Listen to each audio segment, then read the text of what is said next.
Hallelujah. Hallelujah. Praise the Lord. Glory, glory, glory. Hallelujah.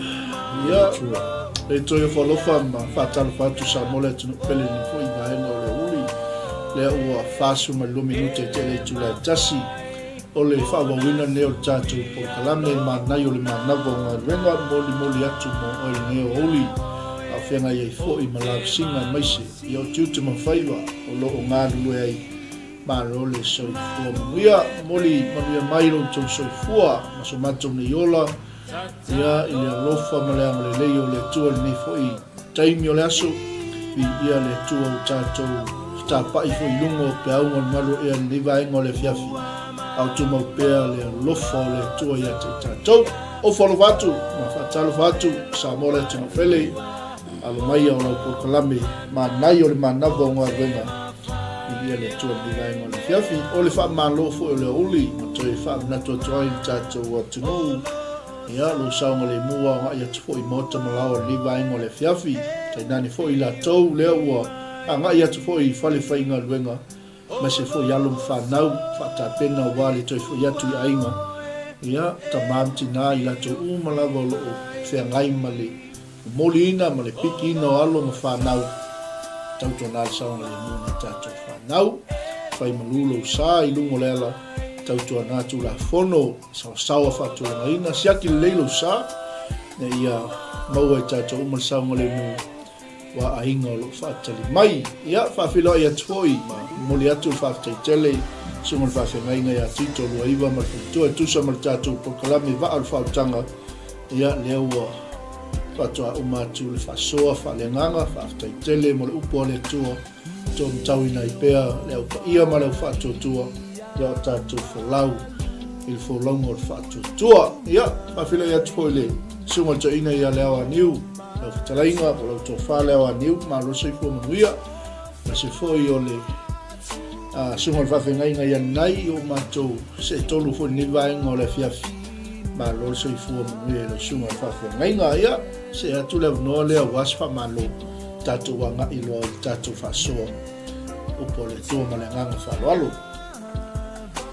malo fa kai malo fo ia le ua tatu to feiloa i sa mo le nei tula o le aso ia to e tau fai atu fo iso matou la ngona ia wala vale upu fola le tua le nei taimi o le aso ia e whaatalo whaatu fo i ma to e whaafeiloa ia tua il pa i o le tatu au mai moa ia me se lavo le au lango ale a inga fo ia le ia o mwhai ai o le tātou wheloa i le yaso le whautua sa auni le mātou wa ai si i le tai ia aua lava le whina ngano ia masi upu fola la le tua wha manu ia tu fo ia te o tau mara atou mai mua mai ma le sila mai ia a mātou tā pena tua i fo i fumo se isi upu fo ia i wha sauina pepe wha o tia i fo i o tātou langona mo tātou lotu tātou te mana tua i lava le amane le imare while mo le tua ma loso i fua tua te le amanoa ia le ima whilo i tuane suna whaafengainga Lene rei ia se fua manuia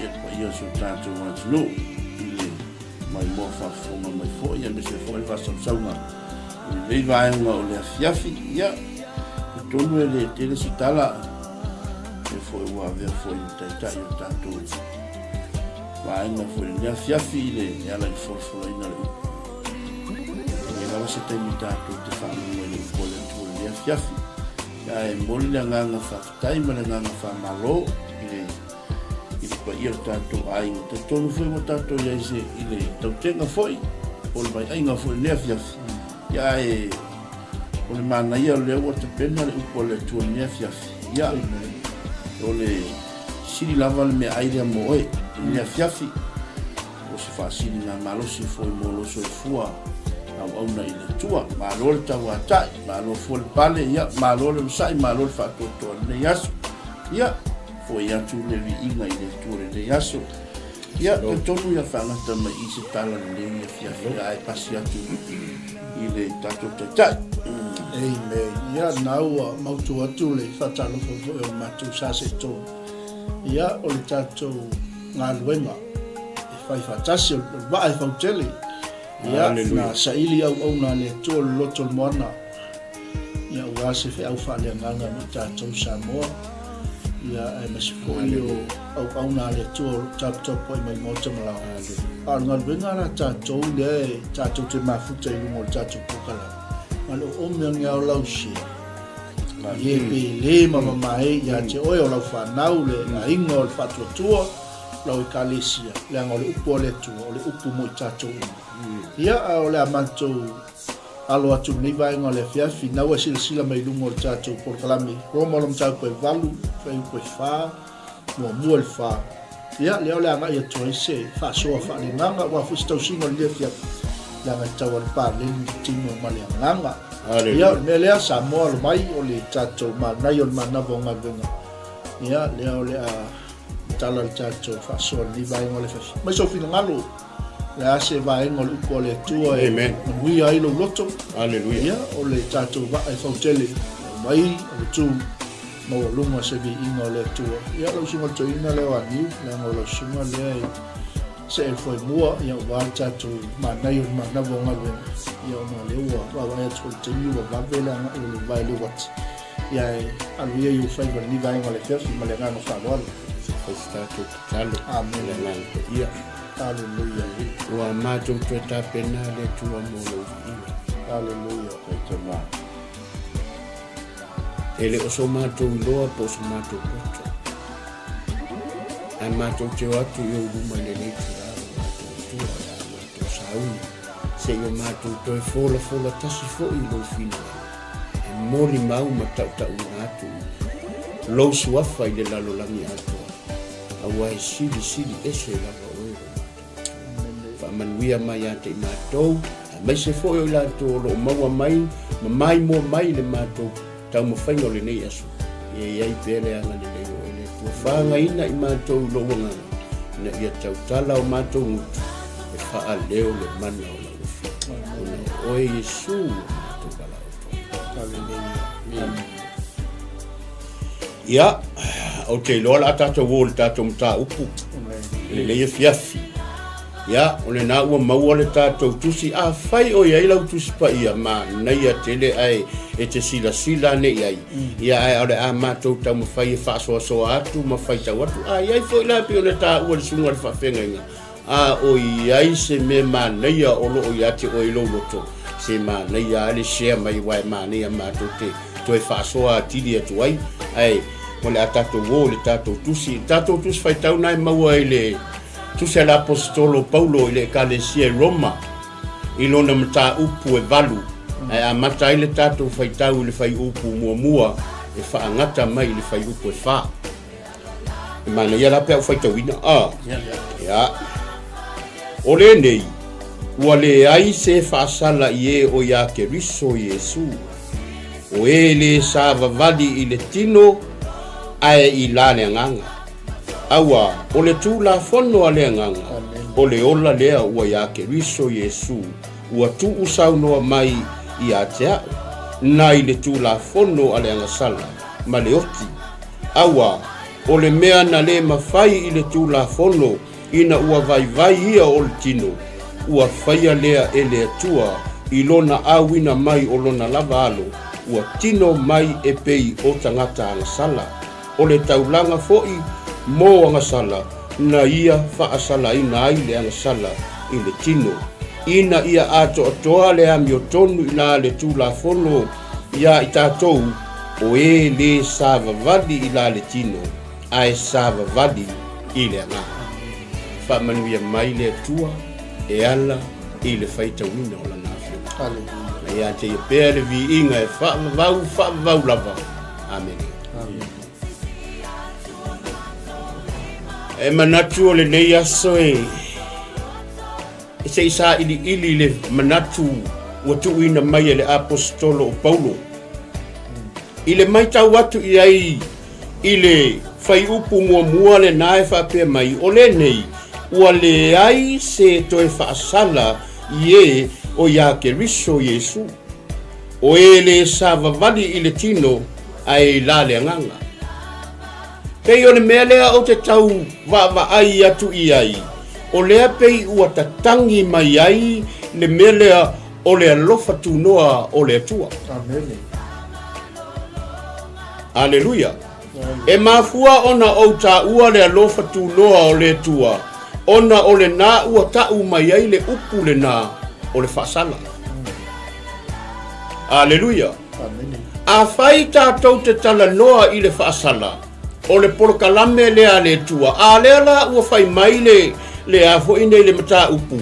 E le ai se whaasala. Ia i la tau wa ia te riso Yesu.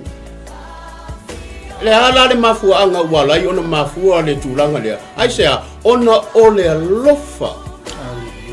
O le alofa e moni. Ma le wha maoni. Le alofa tūlua lea o le tu. Wa le ai se whaasalanga ia te oe ma. O le tāua le na o le upu o le alofa tūlua le tua. E pei o le winga le na e whao ngā ina. E pei o le upu le na o le grace. Ona wa mafua le upu praise, ona o le upu le na o le a condemn. Amen. Po le whaasala. Aleluia. E le whapeala ua whaasala i tātou. E le o whaasala o e maa. E le tua. A ua whaasala i tātou, ona o le angasala. Haleluia. E le o whaasala ina o e maa.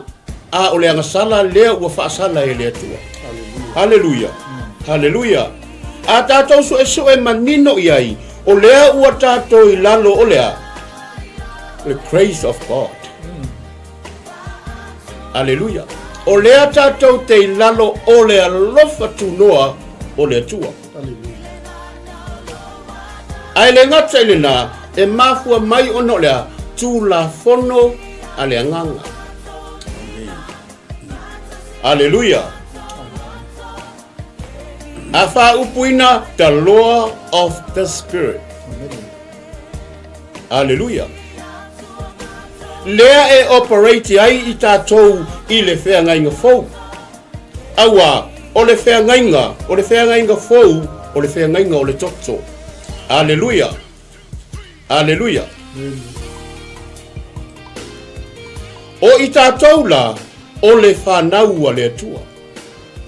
Ua taita ina i tātou e le nganga o le tua. Aleluia. Awa awhesili, e whape whea o na tātou i ai i le nganga o le tua, ai ese le meolo o iai o tātou loto. Aleluia. Aleluia. E mana o mia lo tātou a, sāva vali, whaatasi, ma le nganga o le tua. Aleluia. Awafo e taita ina i tātou le nganga, e taita ia te oe i le mea moni. Awa, e le mawhai ona, taita ina oe le nganga o le tua i se mea leanga. Aleluia. E taita i oe i le tua ia, ala o le mea tonu. Aleluia. Ne nae tautala fo i aile kalatia, whama ia o tau sava vali i la le nganga, ona le whaia le o tau lea, tu ina nau o le tino. Praise the Lord. A olo iai fo ila mareisi mea le na e tatangi mai ai fo ina. Whai mai lea, tū la fono, e ala i le tū la fono. Lea ua tau mai le mata upu whai mai, o le tū la fono lea. Tū la fono lea le sala ma le otu. Lea whai mai ai paulo, mata ala.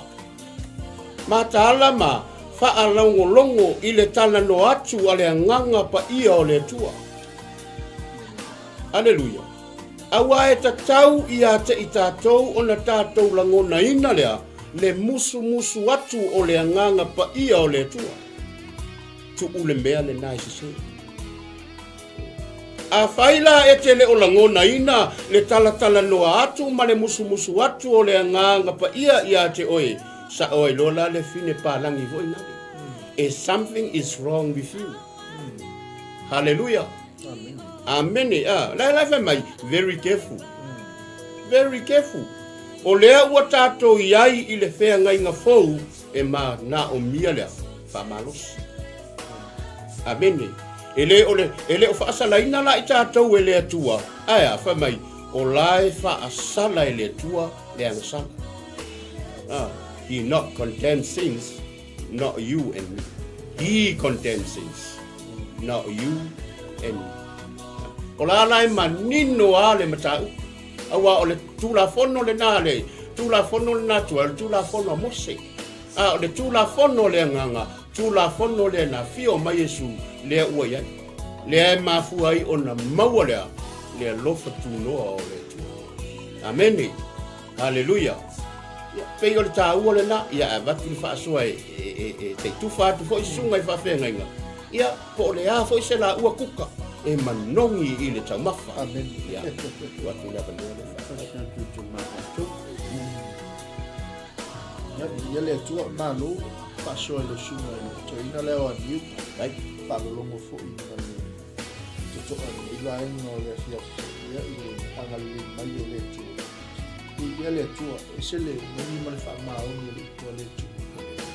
Ono o le saulu tonga le ua whaasaulu tonga mai le tato. E ilau tato le awani o le whaasaulu tonga e ala mai le lufa tu noa o le tua. amen. O le angangala leo le atua pei ona whamanino le apostolo no ese le kalisi e roma. O le anganga leo le atua na ia whaolaina mai o tau ngai le tūla fono. Amen. I ia leli. A tātou sila le lei ma le tutoa i le taupuna e vanu o ina o lo ta oto le manuia o le tangata wa taua miutonuina i whaatuatua. Ia lampi e lainga tutusa mai lama fe au o niva i aso la sunga lewa niwa. Mas foi le sunga le whenga i ana nai. Ono le o le tātou a mata me tātou wa se tolu i le whaatuatua tali tonu. Ia le fua wa tu le upo le tu niva e ngole fifi. Ngai whau tala mai o le manuia o le tangata wa taua miutonuina i le whaatuatua. I ia le, a leo tu nai te sila mai ia. Yake riso Yesu, le fai mai ele apostolo. A wau le to yei se whaasala, i ye o yake riso Yesu. Le ala wa umon whaasalo toina i tātou mai le amo le polonga. Le wa umon whaasalo toina i tātou mai le tūla fono. Le fai mai le fai upuna e lua. A wau le tūla fono le angana. O le ola wa yake riso Yesu o tu sau noa mai le ia tau nei le tūla fono a le angasala ma le oti. Tātou wa vai wha le angangala i le poro kalame a le atu. E ui o le oti ma tui ma tinga a o le tātou whaito toa le i le manuia. Praise the Lord. Praise the Lord. Le ua wha sa o lo toina mai ei tātou i le tūla fono a le anganga i peon sau no leo anina. A o le tūla fono la le anganga. E tau le tātou sava vali o le tui na atu o tātou wola yake riso. Misi loke riso ma leo langa. Mata fuoro i mani. Ia, tau leo polisi. Mai o lo wha atali mai fo se oli e leo se upu e tala pelo e se tangata. I ia le. O le, pava ai atu la i le upo le tua tem whaasol sunga ia leo anu. O le ai se whaasala ie o yake riso. O e le sava vali la le tia. I ia le atua.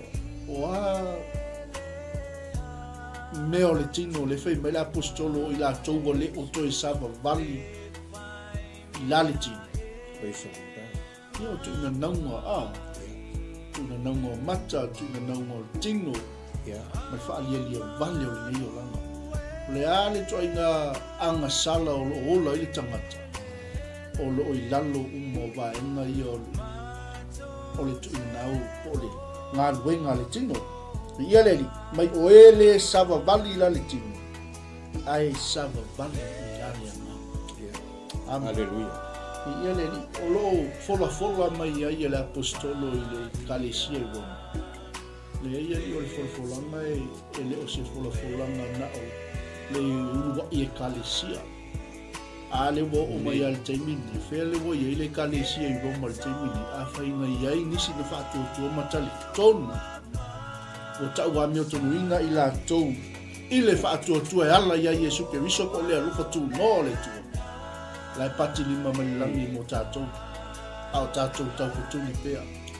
A o tāpasa pea la tātou fō lauma whaalianganga. au tatu tamo mo e pea ni ia le au le kalisia o le taimile ni a le ai te whaafonga mai mo matu whaasoa o tātou o le kalisia taimile. Amen. Amene. Le manuia o le tangata o tau a mio tonu wina i le whaatua tua. A le ngata hui lea. Ia le uwha manino me ia te tātou. Ia le awani tātou tu sava wali whaapei o nuku whaapau o e sava wali la le tino. Amen. Hallelujah. Praise the Lord. Ai le fia Hallelujah. i le tula fono le ngana i peo me tu sa'o loto ina mai ai. Ia ke rola pasi tulia i le sungo le whawhenga inga toi se e mai ai le tai o tātou pasoa. Ia e vai atu le alo tātou taini ma le ngā whalo alo. Ia. Ia. Alo whasoa. Ia le tua. Ma alo fo le tufa. Tufa o le ngani. Kai fo le nganga le tua lo so swani mai. Le whasoa ina fo i. O le fina ngalo alofa o le tua. Amen. O le manuia o le tangata ua tau a mi o tonuina i le whaatuatua. O le nei wa le aise whaasala ie o ia ke riso Yesu. Amene. Hallelujah. Hallelujah. I le tau. I le loto le matau. Amene. Tele ni mea o ngā ro au mai le mataupu. I le afiafi. Ia. Hallelujah. Ai atu o sisi tu i le ano moni o le mataupu. O le nei wa le aise whaasala e o ia ke riso. Amen. Amen. Wa umana maliu Yesu mo i tātou. Aleluia. O mea uma la ngā kukui. Uma sa kaulo mea uma.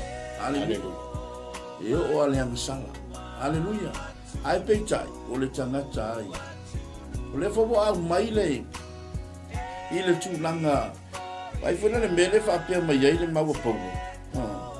Wa o le tūla fono ale nganga. O le ola wa ia ke wiso. Yesu. Amen. Kai tau fwena le whai upuna whamanua. Kai fia. E lua. Ia. A wā o le tūla whanua lea nganga o le ola ua ia ke riso Yesu ua tuu sau noa mai lea ia te au nai le tūla whono a lea sala mai oki. Ia le tua. E lua la meia le tala noa i le apostolo Paulo. E le ngata o le tū la whono i le anganga. Ma le tū la whono i la le tino. Amen. Amene. E fōringa mai la, e ai mea le te tauna ola ina, e le te tauna ola ina e le tangata, ina ua talia Yesu e whai maali i mawhaola. E le kaunko e whai e le tangata na. Amen. Amen. Wa o le tūla whono le anganga. O le tūla whono i le anganga. Aleluia. E le kaunga e whai ane me le fia i le tua. Aleluia. Ma vai foi la o le whai upura lo wha mai. I le whai upule la sa ulako e la wha mulimule. Whai upule e vanu.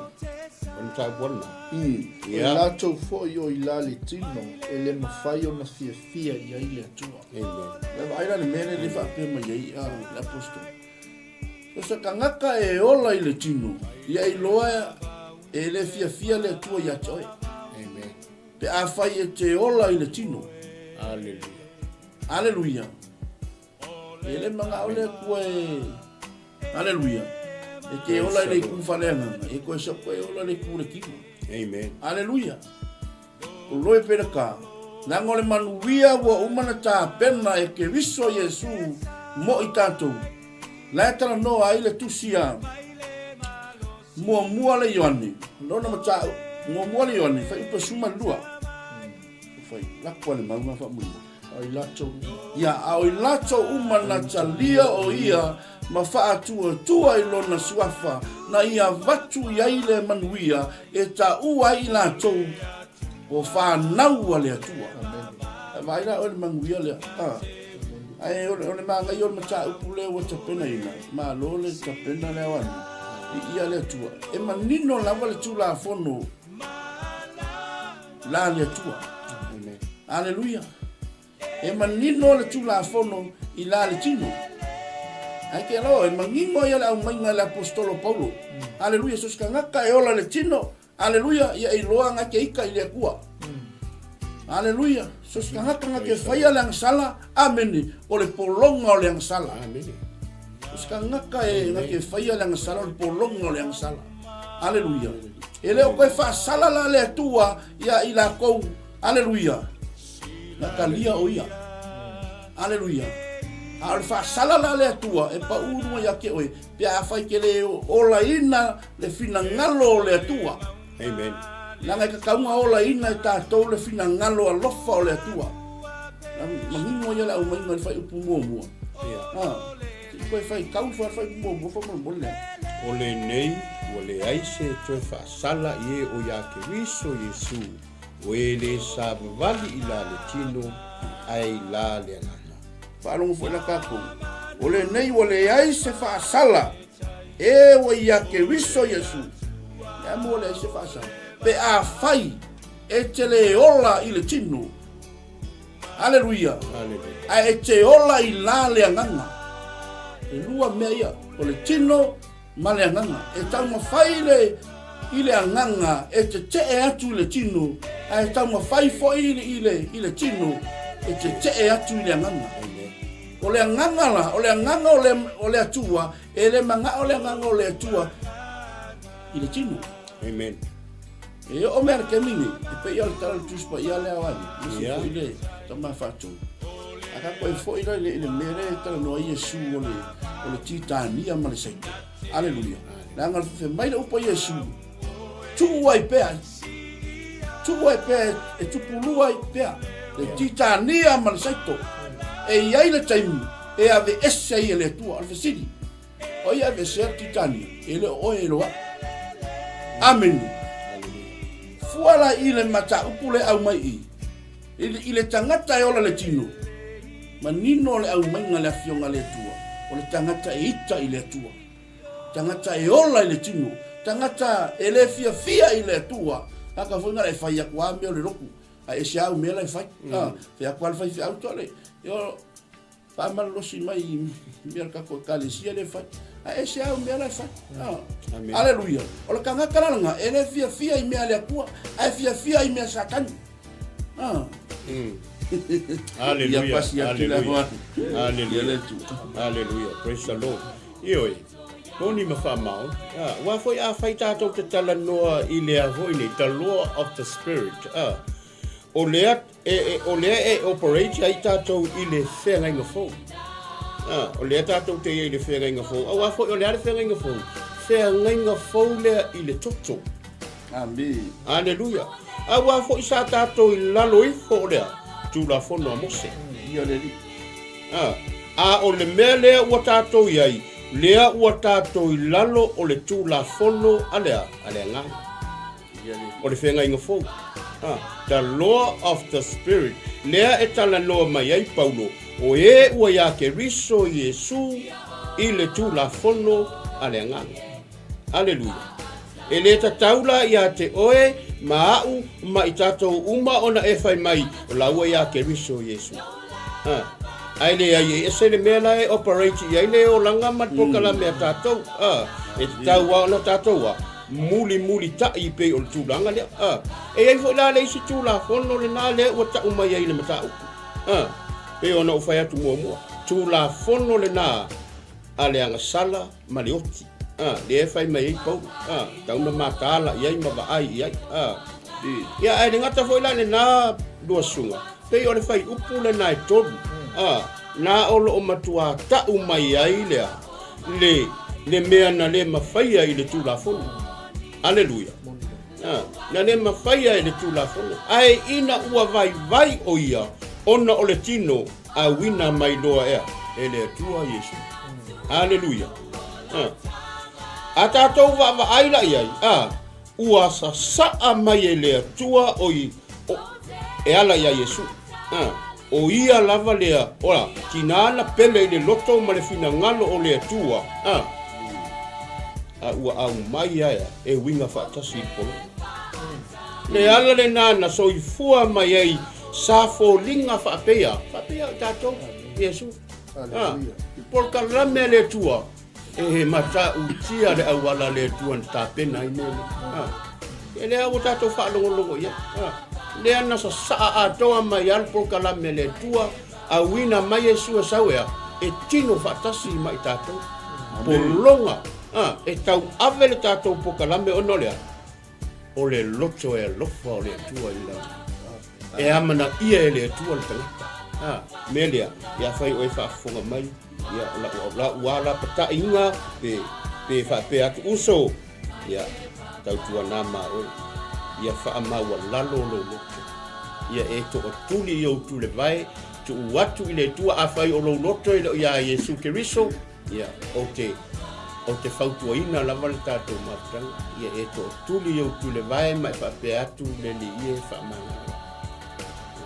whaamangalo mai se ia wale mea moni ane na pe la fai tele a pe o le tatou matua o le tatou mataupu ia tatou ia Keriso Yesu ele ngala le tangata fo ina le leva mai ia halu lo le woshi e mafai ona e woshi ai tele oya e tele ia Keriso Yesu ole tulanga le na e au ia ti tatou ona matua fa taua to tuli o tule vai mai fa pe atu Lord please hallelujah pamanga mai wa mai se loto fo a mai se nga fo te mana o mia se ai o fo le lei ya nga i le mo le mawina la o fi ya pe o le tulanga na lo fitele atu le tatou mafutanga le nei ya fi o lava o mo mai ya pre na o ma to fa so a ya la fa so lo atu il sunga fa fenga ya na ma to fa i o toi le ia le tua malo fa so fa tai fo i mo le upo le tua ia la wina mo tatou fa filo ia tia veni asi a mosa fa tai ma fa mai ia upu fe mai nga malo se fo ia malo ma fa mai malo le ma fa mai singa la fe ngai ia tia fau se o si pray mai me pone malo fa tai le ma fa mai ia te lo le wa la mala fai fo i tatou ko kalame ai fa tai le to ila na o se toi fa manatu ko ma se toi fa fango mo tatou awani ngalo ya te tatou le ufa tu mo le tu sa de peon san mo le suna toi ya le wani o le wali tino tangata mai sawina ia la ngono fa la ngono sawina ia la ngono tinga sawina ia la ngono maftianga sawina ia si tia se avenga amen ina ia matua i faa ia ina i tatou amen al suafa fo i lea pe no lu osi fea me le fai mai ia ila apostolo Paulo ino tusi le kale sefi o le mea fo i lewa fo ina mai ia te autou le suafa e sili suafa o malawa amen ani no lu fa fo mai Samoa na o ia te suafa o Keriso amen wa o le se fa sala ni ia Keriso a o ia mai la fai ko fa ngai ina ia ato o to ai la mi tonu ia tu la fono ana le ia lu fatu mo le tu tatou te le mo le ato to ia mi amen le ngata ile o ele sava vali la le tino ai sava vali la le nganga a wa we la le tino e loto atu la to i mel tino a we la le nganga e loto atu la to i me le nganga a wa le loto i la le tino o tau i la le a fai leo tatou te loto i mel tino le nisa o loto i la le tau i tatou hallelujah amen a fai leo te ola i le tu nau ma meo le tino le ni o mea i ubali, o mea i bala, o mea i mabai.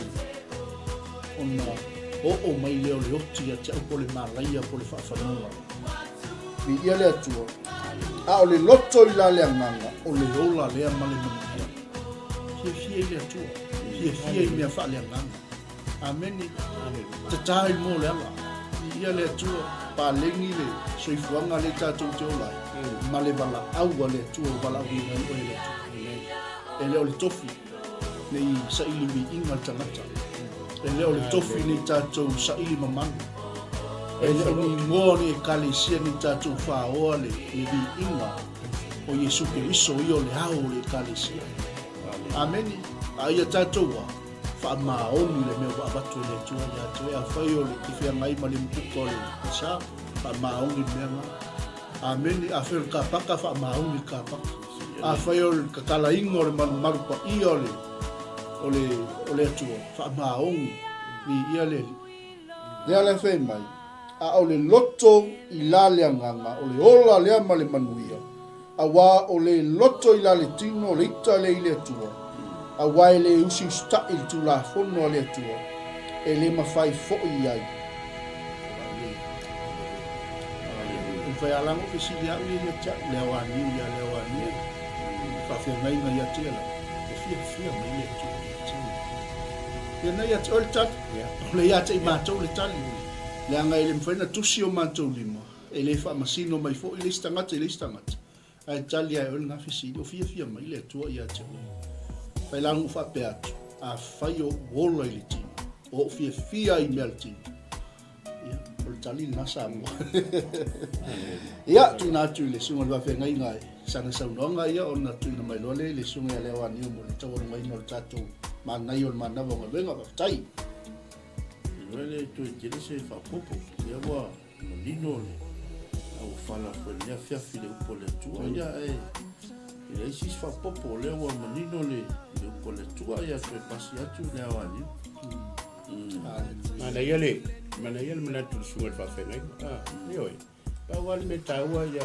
o le fasili alena are you in Christ or you out of Christ a fai o ia ke riso Yesu e ta taula ia te ona ea pi ila ile ola ile amen wa la van fa peta to ile nga ia e se ambelai fai ile nga ne ta te kona mata to fa manuia le tua ni ia so mata to o kalami nei lo fini le tua o to ia vi ele to ni vai no le fia fi sa mo le tu pelle na tu tatu por kalami ia o le tawaluma le o tatu ma nai o ma na vo ma wenga ia tu na tu le sunga fa venga ngai ia nai ia sina te talo tapu ni alo ia tatu por kalami ni ia su kai tatu se talo ma tu fa ta ia pe le tu lo fo le ia so mai al taiao se ia o ma le ia fi de tu fa ta i lo fo mo ma le tai mo la upu tama